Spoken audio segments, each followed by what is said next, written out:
votre pote est fatiguée. Elle est fatiguée parce qu'elle a vécu un Black Friday qui était très intense. Autant sur J'aime trop ton signe que sur House of Retrograde. Donc aujourd'hui, je vous ai préparé un épisode. Donc j'ai sorti mon petit cahier. Parce que je sais pas pourquoi j'ai pris des notes à la main. Mais je me sentais très astrologue à l'ancienne en faisant ça. Vous voyez, genre j'ai noté... donc si vous me regardez sur YouTube, vous avez capté de quoi on allait parler, ou peut-être pas. Je parlais des transits 2026. Et en fait, je me suis dit que... Alors, je vais évidemment vous faire comme... c'est la tradition maintenant. Ça fait depuis... quelle année que je le fais? Depuis 2023. Donc j'ai fait l'astro de 2024, j'ai fait l'astro de 2025. Et évidemment, on va faire l'astro de 2026. Donc je vais vous faire un épisode ou 2 épisodes suivant ce que j'ai à dire par rapport au transit de 2026. Je verrai si je le fais en une fois ou si je le fais en 2 fois, mais vous le saurez dans tous les cas, vous serez avertis. Et je vais vous faire un épisode, voilà, avec tous les transits où je vais aller en détail et en profondeur de tout ça. Mais aujourd'hui, j'avais envie de vous faire un épisode un peu plus léger parce que je sais que moi, j'aime bien les épisodes de podcast plus légers et limite, je préfère les épisodes de podcast plus légers que les épisodes très denses où il y a beaucoup d'infos. Donc, dites-moi ce que vous préférez, mais c'est vrai que les podcasts que je suis, j'aime bien quand c'est un peu genre, tu vois, quelque chose de pas trop complexe pour que je puisse genre l'écouter en me maquillant et j'ai pas trop besoin de me concentrer. Donc j'ai pris mon petit cahier rose. Non mais attendez, trop cute, regardez. Petit cahier rose, petite Stanley rose. J'ai une cup matcha rose et il y a mon téléphone aussi, au cas où vous n'auriez pas vu, qui est rose. Voilà, si vous vous demandez quelle est ma couleur préférée, c'est le rose. C'est ma couleur préférée, voilà. Alors, on va faire un petit bilan de ce qui s'est passé en 2025 parce que pour beaucoup, je pense qu'on est quand même beaucoup à le dire, 2025 a été une année hard. Ça a été difficile. C'est marrant, j'ai fait un réel au début d'année qui disait 2024 était hard, est-ce que 2025 va aller mieux? Puis c'était les astrologues, genre en mode ah ah ah, t'as cru? Et effectivement, ça n'a pas été facile. Et il y a une raison astrologique à ça. Alors, si vous me voyez un peu genre, vous entendez pas. Maintenant, je sais que vous entendez pas. Il pleut des cordes et en fait, ça fait beaucoup de bruit dans mon appartement. Et du coup, je m'entends pas trop parler. C'est assez bizarre comme phénomène de me dire en fait que vous entendez rien. Mais attendez, si j'arrête de parler, est-ce que vous entendez? Vous entendez la pluie? C'est vraiment, il pleut très très fort quoi. Donc je me suis dit qu'on allait faire un petit récap des transits 2025 et qu'on allait parler un peu des transits 2026 et puis qu'on allait pouvoir un peu voilà, je me suis dit tout ce mois de décembre, parce qu'en fait je vais pas vous parler de Noël vu que je suis pas trop une meuf de Noël en vrai. J'ai jamais trop fêté Noël, j'ai jamais trop compris cet attrait pour Noël. J'ai jamais, genre quand je vais au marché de Noël, je suis un peu en mode bof. Mais c'est vrai que j'ai pas du tout baigné là-dedans en étant petite. Mes parents fêtent pas Noël, ils s'en fichent. Je dirais même que mon père est c'est un peu un Grinch en fait. Genre c'est très drôle, mais en fait tout le mois de décembre, à chaque fois qu'on s'appelle, il se plaint de Noël. Et voilà. Donc j'ai jamais fêté Noël. Je vais faire mon premier Noël. Alors j'avais fait Noël une fois avec mon ex. Attends, j'ai fait un Noël avec lui ou 2? J'ai fait 2 Noëls avec lui, je crois. Attendez, je sais plus. Oui, je crois que j'ai fait 2 Noëls avec lui. Et là, mes copines, donc qui sont british et australiennes, sont archi fans de Noël. Et du coup, je vais faire un Noël avec elles et elles ont commandé des pyjamas de Noël et il y a tout un programme et je suis là en mode bon bah écoutez, on essaye, genre voilà, je tente, j'essaye, je vais tenter l'expérience de Noël. Voilà, on va manger des cookies, on va mettre des pyjamas de Noël, genre vraiment, mais jamais de ma vie j'ai fait ça. Hein. Vous vous rendez compte, j'ai 35 ans, j'ai jamais fait ça de ma vie. On va voir si j'aime bien. Je suis ouverte à l'idée de commencer à aimer Noël, mais c'est vrai que là en fait. Genre les sapins de Noël, les cadeaux de Noël. Moi, je fais pas de cadeaux, en fait. Là, on va faire un Secret Santa. Comment t'appelles ça en français? Je sais pas comment tu dis Secret Santa en français. Enfin, en fait, on a mis tous les noms de toutes les nanas qui seront... Donc oui, il y aura que des femmes, hein. Il y aura que des meufs. On a des petits pyjamas roses, etc. C'est mignon, voilà. On va voir ce que ça donne. Et on va regarder des films de Noël. Genre vraiment le truc que je fais jamais, quoi. Je sais pas, peut-être que vous dites, mais c'est quoi cette alien? Qu'est-ce qu'elle fait, celle-là? Mais en fait, je vous dis, j'ai jamais fêté Noël. J'ai personne en fait dans ma famille qui kiffe Noël ou on n'a jamais eu ce truc de viens en fait Noël. Non. Je recevais des cadeaux quand j'étais petite, mais Noël c'était tiens Mina, un cadeau, joyeux Noël. Ok, cool, j'ai un cadeau. Voilà, c'est à peu près tout. Mais c'est vrai que les marchés de Noël, les dîners de Noël, les repas de Noël, l'ambiance de Noël, genre non, Donc, voilà. Mais par contre, je me suis dit que tout le mois de décembre, j'allais vous parler un petit peu de, voilà, parce que pour moi, c'est quelque chose d'important. Même si, entre vous et moi, dans la famille des astrologues et des astro-passionnés astro-BFF, on sait, on sait que le début de l'année astro, c'est pas le 1er janvier. Quand est-ce que c'est? Je vous laisse 10 secondes pour me répondre, parce que vous savez, c'est le 21 mars. Voilà, ça c'est le début de la nouvelle année astro, chaque année, et c'est le début d'un nouveau cycle avec le premier jour de la saison du Bélier. Mais j'aime bien quand même ce rituel de se dire, ouais, on va refléter un petit peu ce qui s'est passé. Donc, je vais vous proposer pas mal d'épisodes où on va parler de, voilà, des questions à se poser pour faire le point sur l'année, comment se fixer des objectifs. Pas des résolutions, hein, vraiment pas du tout ça, mais des objectifs qui nous aident sur le plan mental, qui nous aident à avancer tout simplement, qui nous aident à aller dans une direction, qui nous aident à nous sentir plus accomplis. Ah tiens, en fait, je pourrais vous faire... tiens, je viens d'avoir l'idée. Je pourrais vous faire comment fixer des objectifs concrets par rapport à votre thème astral. Dites-moi dans les commentaires sur YouTube si ça vous dit et venez me le dire en DM sur Instagram. Non mais vraiment, vous êtes trop mignonne. Il y a quelqu'un dans un épisode de la Pod Week qui m'a dit « J'écoute ton podcast sur Spotify, mais je suis venue sur YouTube juste pour te mettre un commentaire. Genre vraiment cœur sur toi, je t'aime. Je suis désolée, j'ai oublié ton prénom. Mais vraiment, les gens qui font ça, genre vous êtes incroyables, je vous aime très fort. » Voilà. Et donc, de vous faire une petite série, ouais, comment se fixer des objectifs selon son thème astral. Ça me plairait bien. Et puis, moi, je pense qu'il y a vraiment une grosse phase d'introspection. Moi, en fait, j'aime vraiment prendre le temps, tu sais, de vraiment réfléchir et de regarder les étoiles et de me dire qu'est-ce qui s'est passé en 2025. Tu vois, et de réfléchir mois par mois, de me dire au mois de janvier, qu'est-ce qui s'est passé, au mois de février, qu'est-ce qui s'est passé, pour vraiment se rendre compte, en fait. Parce que c'est vrai que des fois, la vie, elle va vite. Là, ma vie, elle se passe, elle avance à une vitesse et je me rends même pas compte. Mais en fait, cette année, il s'est passé des trucs de ouf. Genre, j'ai lancé une marque qui commence à décoller. Et ça, je pense que c'est un des plus gros trucs que j'ai fait cette année parce que ça a été mon rêve pendant des années. Je pense que, ouais, peut-être que si ça vous intéresse, je vous ferai un épisode, je sais pas si ça vous intéresse, mais que je vous parle un petit peu de ce qui se passe avec House of Retrograde, de qu'est-ce qu'on met en place parce que, en fait, je me rends compte même maintenant que si, en fait, de votre point de vue, vous vous dites, mais en fait, il se passe quoi, Amina? Tu fais rien avec la marque. Mais en fait, je fais énormément, sauf que vous le voyez pas. Enfin, vous le voyez plus, puisque j'ai décidé d'arrêter de targeter la France avec les pubs et que je suis partie sur le marché australien et ça marche beaucoup mieux. Voilà, ça marche beaucoup mieux. Les Australiennes sont fans des t-shirts et voilà. Et ça fait plus sens aussi parce que c'est vrai que c'est quand même une marque qui est anglophone. Et je sais que les Français, c'est quand même assez réticent par rapport à tout ce qui est anglophone. Et voilà. Donc, c'est quand même, vous pouvez les acheter, vous pouvez acheter les t-shirts en France, mais c'est juste que je target plus mes pubs. Et ça, c'est ça qui me prend quasiment tout mon travail, en fait. C'est tout ce qui est géré, tout ce qui est opérationnel, stock, etc. Et les publicités. Parce que c'est un full-time job, en fait, hein, les publicités, mine de rien. Donc, jusqu'à ce que j'ai suffisamment de trésorerie pour pouvoir prendre quelqu'un pour me gérer ça à ma place, c'est moi qui m'en occupe. Et en fait, c'est... Mais je pourrais vous en parler. En fait, si ça vous intéresse, je pourrais vraiment vous faire un épisode pour vous détailler un petit peu le process, comment ça avance, comment je réfléchis par rapport à la marque, comment j'ai l'intention de la scaler.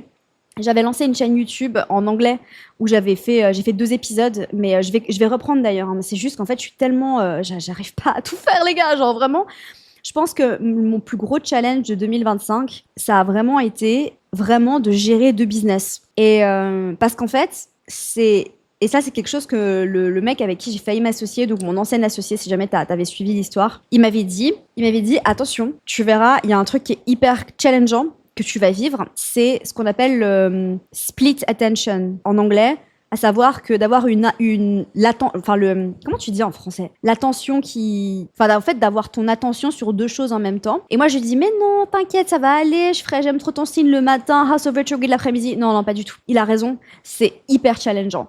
C'est hyper challengeant parce qu'en fait, quand je suis sur House of Retrograde, je pense en fait, je suis à fond et je pense à tout ce qu'il faut faire, nanana. Et en fait, j'oublie, j'aime trop ton signe et je suis là en mode oh, wow, wow, wow, wow. Il y a ça à voir, il y a ça à voir, il y a des feux à éteindre. Ok, j'ai mon équipe qui me rappelle à l'ordre en mode Amina, on a besoin de toi. Je suis là, ok. Je revais sur J'aime trop ton signe. Je suis à fond sur J'aime trop ton signe, workshop, Black Friday, machin. Et House of Retrograde, je suis là, oh, attends, faut voir ça, il y a ça. Enfin voilà, du coup, c'est hyper challengeant. Mais voilà, si ça vous intéresse, je pourrais vous faire un épisode. Parce qu'en fait, au final, si vous avez je fais une mini parenthèse, mais si vous avez un business de produits physiques, faire décoller un business comme ça sans publicité, aujourd'hui, je vois pas comment. Parce qu'en fait, avec le contenu organique uniquement, ça prend du temps, ça prend beaucoup de temps et c'est énormément d'efforts. Alors que c'est vrai qu'avec la pub, si tu sais comment t'y prendre, si tu sais quoi faire, tu peux faire des ventes assez facilement. Donc c'est vrai que j'aime bien. Après, ça veut pas dire qu'il faut pas faire de contenu organique. Et pour l'instant, c'est vrai que je mets tout mon temps sur les publicités parce qu'au final, je vois qu'il y a un retour sur investissement qui est direct avec la pub. Alors que c'est vrai qu'avec le contenu organique, J'aime trop ton signe fonctionne uniquement avec du contenu organique. Donc sans publicité pour le moment. Mais ça m'a pris du temps, tu vois. Il faut construire une audience, etc. Mais si vous avez un business de produits physiques, je vous conseille vraiment de vous mettre à la pub. Mais il faut savoir quoi faire. Moi, j'ai pris une mentor. Hein. Je me suis inscrite à une formation e-commerce. J'ai pas essayé de faire les choses par moi-même. En fait, je vends des formations. Pour moi, c'est logique que je suis énormément de formations. D'ailleurs, tout le temps, je me forme sans cesse. Et pour moi, c'est vraiment le meilleur moyen d'apprendre et d'avancer. Hein. J'ai suivi des formations business, je continue de me former en astro, formation e-commerce. Après, plus à un niveau dev perso, je suis aussi des formations pour développer mes capacités, etc. Donc voilà. Bref, alors, pourquoi 2025 était si dur au final? Je pense que c'est un petit peu la question. Si on revient un petit peu sur ce qui s'est passé, 2025 a été une grosse année niveau astro de transition. Voilà. Alors, j'avais dit, je me rappelle dans l'épisode de l'astro de 2024 que ça allait être une année de transition. Au final, je pense que 2025 était encore plus une année de transition que 2024 parce que c'est vrai que en 2024, on a eu Pluton qui a fait son entrée en Verseau, donc il n'est pas resté toute l'année 2024, mais qui a fait son entrée en Verseau. Du coup, c'était un sacré changement. Et on a eu donc Saturne en Poisson, voilà. Mais en 2024, on avait encore beaucoup des planètes lentes qui étaient en signe de terre et en signe d'eau. La grosse différence avec 2025, c'est qu'en 2025, on a beaucoup des planètes lentes qui ont fait leur entrée en signe d'air et en signe de feu. Et du coup, dans la dynamique collective, il y a vraiment un énorme changement de vibe et d'énergie et de vitesse qui se ressent énormément, tout simplement parce qu'en fait, les signes d'eau et les signes de terre, je vous rappelle qu'ils ont une polarité féminine, ils ont une polarité yin, et du coup, c'est par conséquent des signes qui sont plus lents, qui sont plus réceptifs, qui sont plus ancrés.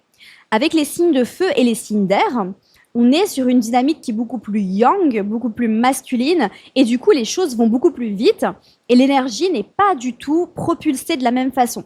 Donc, pour rappel, on a Pluton qui est passé définitivement en Verseau, donc le Verseau, signe d'air. Nous avons ensuite Saturne qui est passé en Bélier. On a Neptune qui est aussi passé en Bélier, donc Saturne et Neptune qui étaient en Poisson, qui est quand même un signe à énergie féminine, qui est très dilué, beaucoup dans la contemplation et pas du tout dans l'action. Et en fait, on a deux planètes qui sont passées du Poisson au Bélier. Ça, c'est énorme, en fait, dans le changement collectif au niveau de l'énergie, d'avoir Neptune et Saturne en Bélier, qui est le premier signe du zodiaque, qui est vraiment le signe du début, du commencement, qui est le signe initiateur de leadership et de démarrage. D'avoir ces deux grosses énergies-là qui passent en Bélier, c'est énorme dans l'énergie collective. Et en plus de ça, donc on a eu Uranus qui a fait son entrée en Gémeaux, donc toutes ces planètes-là ne sont pas restées dans ces signes-là, et c'est pour ça que je parle d'année de transition, puisqu'on a Saturne qui a rétrogradé en Poisson, on a Neptune qui a rétrogradé en Poisson aussi. D'ailleurs, je vous rappelle un truc, c'est que elles étaient toutes les deux en Bélier, mais elles n'ont pas formé de conjonction. Donc, on n'a pas encore eu la conjonction Saturne-Neptune en Bélier. Et ça, on va l'avoir l'année prochaine, comme je vais vous en parler dans l'épisode l'Astro de 2026 en détail. Mais ça va être quelque chose qui va vraiment marquer l'Astro de 2026. C'est la conjonction Saturne-Neptune en Bélier. Il y a d'autres choses qui vont beaucoup marquer l'Astro de 2026. Mais voilà. Après, on a quand même eu Jupiter en Cancer. Jupiter est exalté en Cancer. Donc, c'était quand même une énergie qui venait soutenir un petit peu l'année. Parce que c'est quand même une très belle énergie avec beaucoup d'opportunités. Après, évidemment, à un niveau individuel, ça dépend de notre thème astral. D'ailleurs, by the way, j'en profite. C'est le moment parfait pour vous annoncer que vu que ça dépend tout le temps de notre thème astral, parce que je dis tout le temps ça, et à chaque fois que je fais un épisode l'astro 2, à chaque fois je suis obligée de vous rappeler, en fait, il y a un truc qui est tellement puissant, c'est de savoir tout ce qui va se passer dans le ciel, comment ça vient nous impacter, nous, à un niveau personnel. Parce que quand je fais ces épisodes-là, je suis obligée de les faire à un niveau collectif. Je peux pas venir parler de tous les placements, enfin, vous vous rendez compte, ce serait impossible. Et du coup, je me suis dit, Amina, comment est-ce qu'on peut faire pour que toutes les personnes qui ont envie de savoir ce qui va se passer en 2026 puissent capter comment ça va les impacter, elles, directement selon leur thème astral. Et évidemment, je me suis dit, mais on va créer un workshop. Donc, j'ai décidé de faire un workshop sous le même format que tous les workshops que j'ai faits, donc Astrobidé, Astrolove, Astrosex, Astrowork, mais pour l'astro de 2026. À savoir que ça va être un workshop où je vais te montrer exactement comment aller regarder. Tu sais, je parle avec, j'agite mon carnet comme ça. Si tu me regardes sur YouTube, je sais pas, c'est peut-être bizarre. Je vais le poser 2 secondes. Voilà. Je vais pouvoir agiter mes mains à la place ou agiter mon stylo rose, mon stylo carandache rose. Et de pouvoir justement vous donner toutes les clés pour que vous puissiez aller directement regarder tout ce qui se passe dans le ciel par rapport à votre thème astral. Ça veut dire que dans ce workshop, l'Astro 2026, ce qu'on va faire, c'est qu'on va prendre toutes les planètes lentes et les nœuds lunaires, plus les rétrogrades de Vénus et de Mercure, puisque, spoiler, en 2026, on va avoir une rétrograde de Vénus, plus 3 rétrogrades de Mercure comme d'habitude, de regarder tout ça et que vous puissiez directement aller voir, ok, est-ce que Pluton va entrer en contact avec des aspects de mon thème cette année, donc Pluton en Verseau, en transit, est-ce qu'il va entrer en contact avec des planètes de mon thème? Oui, non. Si oui, quelle planète, quel angle, etc. Et du coup, je vais tout vous détailler comme dans les workshops. Ça veut dire qu'il y aura chaque placement qui sera détaillé. Vous pourrez aller lire directement. Il y aura des questions introspectives. Ensuite, on prend Neptune en bélier. Donc, entrée de Neptune en bélier, je vous mets les dates. Et là, directement, je vous fais un petit tuto. Je vous apprends à aller regarder dans votre thème astral. Ok, Neptune en bélier, est-ce qu'il va entrer en contact avec des planètes dans mon thème astral? Oui, non. Si oui, quelle planète, etc. Et du coup, c'est incroyable. Voilà. Donc, j'ai commencé à le créer, qui va me prendre encore plus de temps que d'habitude et qui va être encore plus conséquent que d'habitude. Voilà. Mais qui va être absolument incroyable puisque, grâce à ce workshop, vous allez pouvoir tout comprendre sur l'astro 2026 par rapport à votre situation, votre thème astral, les planètes de votre thème, les maisons de votre thème. Regardez exactement qu'est-ce que ça va activer sur vous et faire un bilan, en fait, pour pouvoir vous fixer des objectifs pour 2026, comprendre de quoi va être fait l'année pour vous. La pluie est vraiment méga forte. Je ne sais pas si vous entendez. C'est archi chaud. Peut-être que vous n'entendez rien du tout. Mais moi, j'ai l'impression que je crie dans le micro parce qu'en fait, je ne m'entends pas parler. C'est fou. Voilà, donc le workshop sera disponible à la fin du mois, mais je vous mets toutes les infos juste ici dans la barre d'infos sur YouTube ou dans les notes du podcast. Si jamais vous voulez déjà vous le procurer, il est disponible dès maintenant, donc je le mets juste en dessous. Voilà, c'est le premier lien juste en dessous. Si vous avez la moindre question, vous n'hésitez pas à m'envoyer un petit DM sur Instagram. Alors, pourquoi est-ce que je disais ça? Donc j'ai fait une parenthèse pour vous parler de ce workshop et j'étais en train de dire que les planètes, j'ai fait ma lune en Gémeaux. Donc je reviens à ce que je disais, c'est pour ça que l'année 2025 était si chaotique, et je ne sais pas si vous avez remarqué, de votre côté aussi, mais j'ai l'impression que les choses sont arrivées beaucoup plus vite. Ça veut dire que, en fait, il y a eu beaucoup plus de mouvements rapides, et ça fait sens, puisque c'est voilà, les planètes lentes qui passent en signe d'air et en signe de feu. Donc une avancée très rapide, et si jamais tu veux aller réécouter l'épisode de l'Astro de 2025, il est toujours en ligne sur toutes les plateformes, y compris YouTube. Si jamais tu veux te rappeler un petit peu de ce qui s'est passé par rapport à ces transits-là, parce que je détaille tous les transits dans cet épisode-là, donc tous les transits de l'année 2025. Mais c'est vrai qu'on est vraiment passé sur un rythme différent. Et moi, ce que j'ai vécu concrètement, de façon générale, vraiment de façon globale, si je fais le bilan, c'est que j'ai l'impression que les choses arrivent beaucoup plus vite, mais les choses se coupent aussi beaucoup plus vite. Ça veut dire que tu as des opportunités qui arrivent, et qu'il y a des choses qui s'arrêtent ou qui doivent mourir. Et en fait, c'est comme si l'univers te laissait pas trop le choix et que tu es obligé d'être plus rapide, en fait. Tu es obligé de prendre des décisions plus rapidement, tu es obligé d'agir plus vite, tu es obligé de t'adapter. Et suivant ton thème astral, c'est vrai que c'est plus ou moins facile ou difficile. Ça veut dire que si tu as beaucoup d'énergie, terre et eau, en plus en signe fixe, je pense que c'est plus dur de s'adapter à ces changements-là, alors que si tu as beaucoup de feu et beaucoup d'air, dans ton thème astral, peut-être que tu le vis de façon plus aisée, plus facile. Voilà. Et donc, en fait, donc toutes ces planètes, je reviens sur... Alors, à part Pluton, mais on a eu donc Neptune qui est repassé en Poisson, on a eu Uranus qui est repassé en Taureau. Alors, Jupiter est resté en Cancer, donc on a eu un transit de Jupiter en Cancer. Saturne qui était en Bélier, qui est repassé en Poisson aussi. Et puis voilà, c'est déjà bien. Donc toutes ces planètes-là sont repassées, donc elles ont rétrogradé dans les signes. C'est pour ça qu'en fait c'était encore en transition. Ça veut dire en fait que c'est un petit peu comme si on avait eu un aperçu de ce qui allait se passer, d'accord? On a eu un aperçu du transit de Neptune et Saturne en Bélier, on a eu un aperçu d'Uranus en Gémeaux, mais on n'a pas encore, l'énergie c'est pas encore ancrée. Ça veut dire que c'est un peu comme si on était sur des fondations un peu shaky, tu vois. En fait, on a vécu cette énergie-là, mais sans vraiment la sentir ancrée, sans vraiment même avoir le temps de s'y habituer. 2026, ça va être le moment en fait où toutes ces planètes-là, elles vont pas revenir dans les signes d'avant, elles vont rester. Ça veut dire qu'à partir du moment où Saturne et Neptune passent en Bélier, Saturne et Neptune vont rester en Bélier. Je vérifie quand même ce que je dis.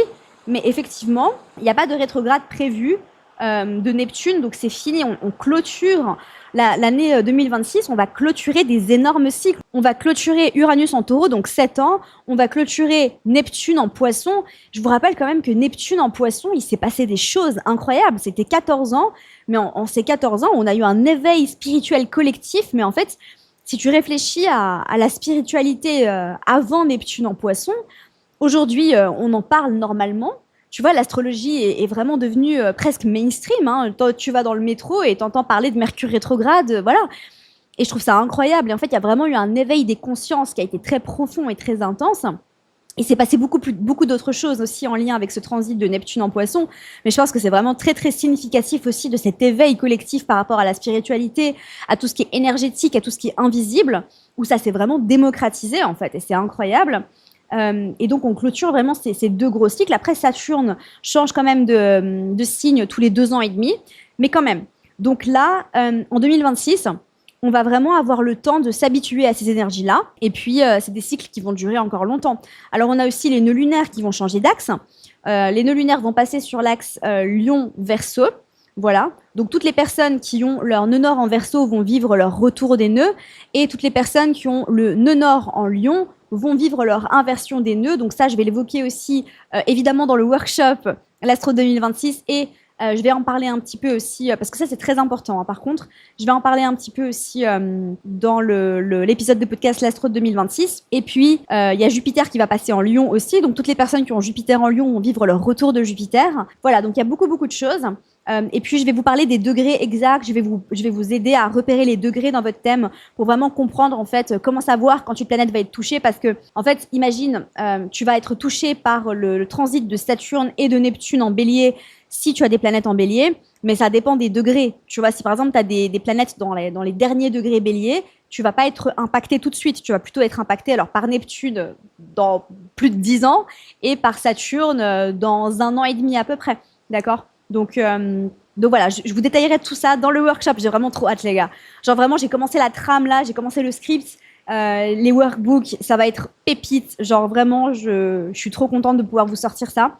Et surtout, en fait, ça me fait tellement plaisir de pouvoir le rendre accessible à tout le monde. Parce qu'en fait, les transits planétaires, vraiment l'analyse des transits, pour moi, c'est quelque chose de tellement puissant. En fait, quand tu comprends les transits, mais tu peux vraiment transformer ta vie, tu peux t'aligner avec les énergies, c'est genre juste fou. Et c'est vrai que c'est quand même quelque chose d'assez difficile à analyser en astrologie. Enfin, c'est vrai qu'en fait, il faut quand même, déjà, il faut savoir lire un thème natal. Donc, en fait, au final, si t'es pas astrologue ou si t'as pas un excellent niveau d'astrologie, c'est très difficile d'apprendre à analyser les transits. Et là, en fait, grâce à cette méthodologie que j'ai développée dans les workshops, en fait, c'est vraiment une méthode que j'ai développée. C'est un système qui est unique à moi. C'est moi qui l'ai créé. Je suis trop fière, au final, de pouvoir en fait vous dire que bah en fait oui c'est compliqué, mais même si vous avez pas un niveau d'astro avancé, vu que je vous détaille tout, je peux vous le rendre accessible. Même si t'as pas des super connaissances en astro, tu vas pouvoir en fait capter exactement ce que 2026 te réserve par rapport à ton thème astral. Voilà.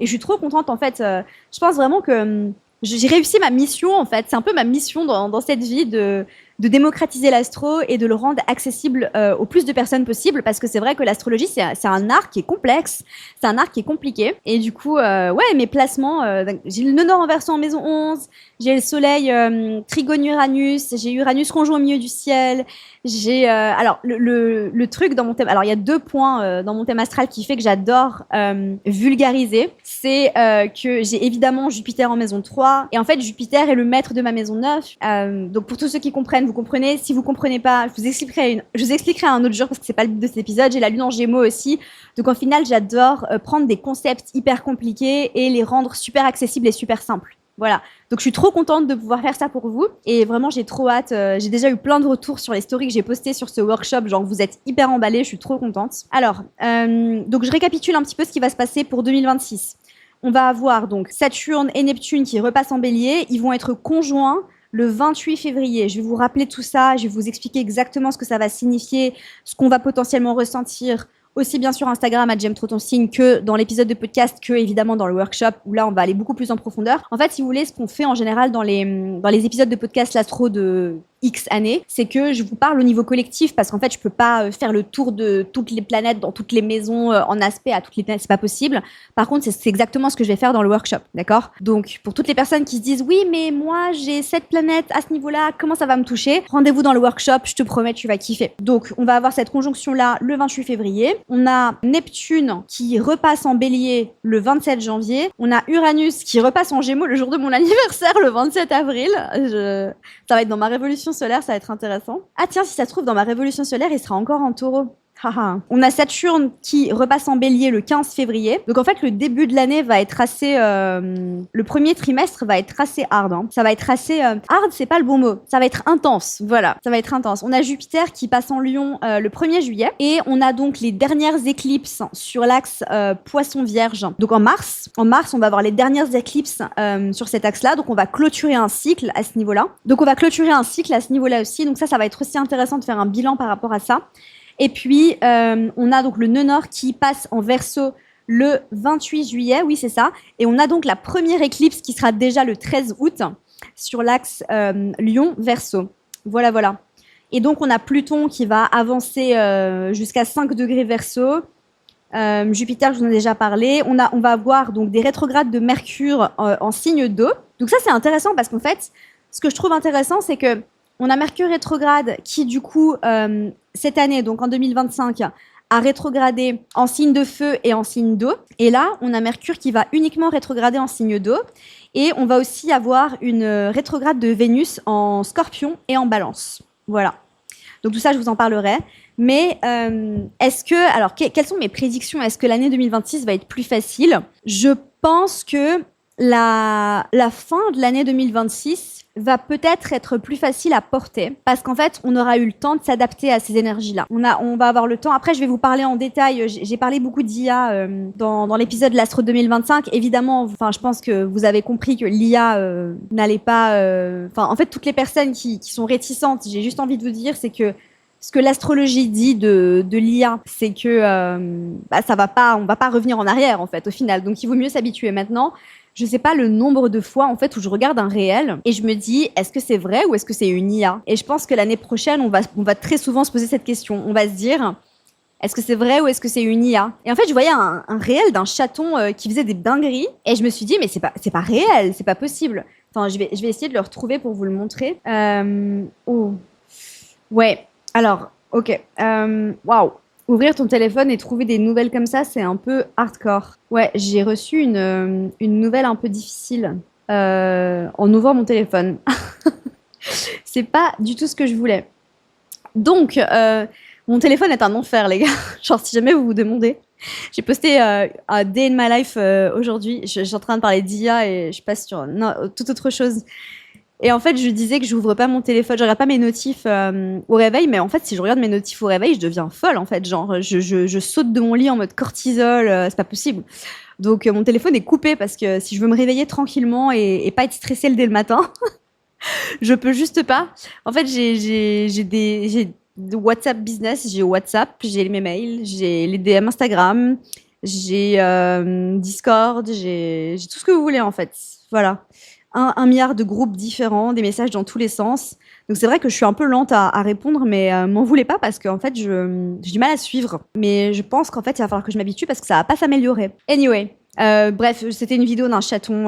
Je savais pas si c'était une IA ou pas, mais je vais pas vous la montrer. Je la partagerai peut-être sur Instagram si je la retrouve. Et en fait, je pense qu'on va beaucoup se poser cette question. En fait, on va voir des vidéos de chatons et on va se dire, c'est un vrai chaton ou est-ce que c'est une IA? C'est triste un petit peu, non? Vous trouvez pas? Bah écoutez, les gars, j'ai dit tout ce que j'avais à dire. N'hésitez pas à me faire vos retours sur cet épisode. J'espère que ça vous aura aidé. Partagez-moi vos ressentis par rapport à l'année 2025. Qu'est-ce que vous avez ressenti? Est-ce que vous sentez aussi que les choses arrivent beaucoup plus vite qu'avant et que du coup, on doit vraiment s'adapter? Ou est-ce que c'est que moi, avec mes placements en signe de terre, je suis un peu là en mode wow, je sais pas quoi faire, ça bouge beaucoup trop vite pour moi, j'arrive pas à m'adapter. Story of my life. Donc voilà, et puis je vous attends dans le workshop l'Astro 2026. J'ai vraiment trop hâte. Vraiment, vraiment, vraiment. Voilà. Donc n'hésitez pas à aller checker, c'est le premier lien juste en dessous. Et puis moi, je vous retrouve la semaine prochaine pour un épisode fun, un épisode interactif qui sera toujours sur cette vibe de voilà, faire le bilan de l'année 2025, se préparer à l'année 2026, etc., etc. J'ai vraiment trop hâte. Je pense que vous allez kiffer. Et puis, j'ai hésité entre cet épisode-là et vous faire l'épisode sur la fameuse story time de ma libération sexuelle. Je pense que je vais finir par le faire. Peut-être que je le ferai début janvier, vu que je pars quelque part. Je pense que vous vous doutez où je vais. Ceux qui me suivent depuis longtemps, vous savez où je vais. Je vais partir pour la nouvelle année. Est-ce que je l'ai dit en même? Est-ce que je suis schizo?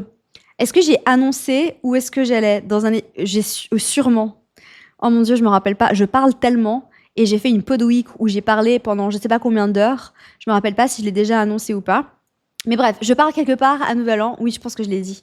Je pars quelque part à Nouvel An et je reviendrai mi-janvier. Et du coup, quand je serai là-bas, je pense que je vais en profiter pour essayer de lever un peu le pied. Je pense que j'en ai besoin, même si là où je vais, il y a énormément d'opportunités business pour moi. Mais je pense que je vais essayer de... Parce que c'est vrai que là, l'année 2020, la fin de l'année... en fait, à partir du mois d'août, il y a tout qui s'est accéléré, mais c'est parce qu'en fait, j'ai commencé à vraiment prendre les choses au sérieux pour la marque et du coup, à beaucoup plus m'investir. Et c'est pour ça que je suis fatiguée, c'est hard. Mais ça veut... En fait, hard ne veut pas dire mauvais. Je pense qu'on a un peu cette connotation de se dire c'est hard et du coup c'est pas bien, mais en fait c'est difficile, mais c'est pas mauvais en fait. C'est difficile, c'est challengeant, mais c'est comme ça qu'on grandit, c'est comme ça qu'on évolue. Donc je dis pas ça du tout pour me plaindre. Et d'ailleurs c'est mon choix, hein. C'est moi qui ai décidé de lancer cette marque. Donc si j'ai envie d'arrêter, j'arrête, mais j'arrêterai jamais, sachez-le. Je suis très tenace, à moins de perdre des dizaines de milliers d'euros et de me prendre des claques et des claques et des claques et des claques. Non, je pense que j'arrêterai pas au final. Je trouverai toujours une solution pour faire en sorte que ça décolle. Je suis très très têtue, déterminée et je suis très tenace aussi. Voilà les gars. Bref, je vous retrouve jeudi prochain pour un nouvel épisode. En attendant, prenez soin de vous et passez un bon jeudi. Bye!